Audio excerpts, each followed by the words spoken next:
were ruins of a walled city found on Mars in a NASA image. And this is fantasy content with elements of creating writing.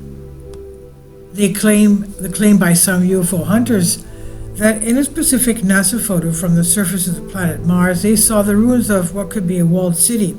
It's been making the rounds on the internet. Major newspapers such as the British Sun and Express have dealt with the issue, publishing the controversial photo that appears to show a ridge of a rocky mountain that looks like a castle town or even the ruins of a walled city on the planet Mars. NASA has yet to confirm or deny what the image actually shows or purports to show. Could there have once been an ancient civilization that lived on the red planet, which flourished but for some reason was destroyed? So we came up with a fantastic story about how the existence of a castle city would have been confirmed if the photo actually depicted such a thing. When Curiosity sent the photos to the Image Processing Center, they all went through a special artificial intelligence application that was programmed to work like the human eye, that is, to distinguish external stimuli that could be interpreted as real without actually existing. This phenomenon is called pareidolia and makes a person see in a shadow, in clouds, on mountain slopes, etc., fully recognizable objects, usually faces, because they happen to look very similar to them. The artificial intelligence application is programmed to do extensive analysis and find things that if a human were to see them, they would say they were seeing something very specific. And very soon the processing threw a photo on the screen with a red square in one place. The controller came close to the computer and clicked on the outlined frame. Before his eyes, a place appeared enlarged that if he had encountered it on Earth, he would be convinced that he saw part of a castle wall. And according to his training and the application in front of him, he knew he was seeing a pareidolia. However, he was instructed to inform the Curiosity rover operators, and they in turn were instructed to send the robotic machine to the coordinates of the pareidolia so that it could check up close and personal what exactly was there.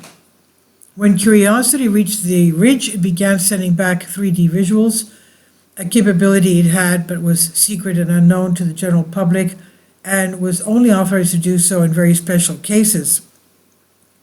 The first thing that was noticed by the controllers was that the structure in question was an extremely strategic location.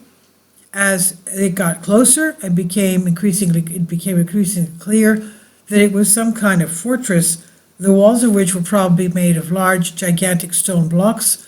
The dusty ruins appeared to be protected by a wide moat and reinforced by 4 structures that resembled bastions on the north side of the supporting castle.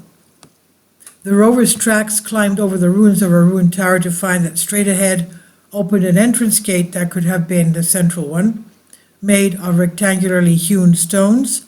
Around it were markings such as carvings or reliefs that could have been elaborate decoration. It could still make out the remains of arches and arcades leading to possible ramparts that were accessible from the perimeter, but in their place were only fallen stones.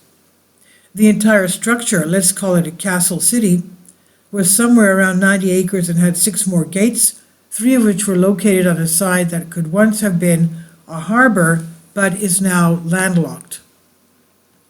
After a complete survey of the entire building, from every angle, inside and out, several points leading to underground spaces were identified. Unfortunately, the rover was not large enough to fit inside and explore if and what existed beneath the castle city's soil.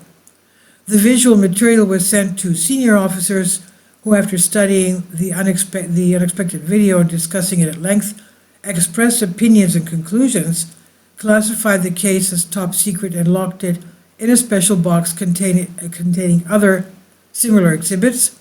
No one ever learned anything about this material, while the original photography was made public as normal. Please leave your comments about this, and thank you for your support.